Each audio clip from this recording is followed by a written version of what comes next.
معانا النهاردة حاجة حلوة قوي وسهلة جدا وما بتاخدش وقت خالص، والطعم بتاعها بجد بجد تحفة، وتغيير كده عن الجلاش العادي بتاعنا اللي احنا بنسقيه بالشربات. هنجدد فيه حاجة بسيطة هتنقله في حتة تانية خالص. هنبدأ على طول كده. هنجيب لفة جلاش وهنقطعها بالشكل اللي انتوا شايفينه ده. ولو عندك لفة جلاش بايظة يعني اللي هي متهربدة كده هتنفع جدا في الوصفة دي.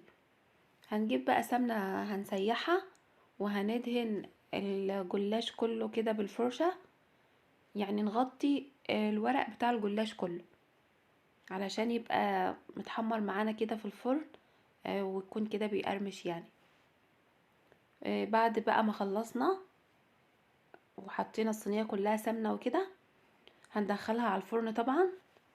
بعد كده هنجيب حليب بالكمية اللي انت عايزاها، وهنحط عليه سكر حسب الرغبة، وهنحط عليه كريم كراميل. هنقلبهم لحد ما يتغلوا كده مع بعض، وننزل عليه على الجلاش على طول اول ما يخرج من الفرن.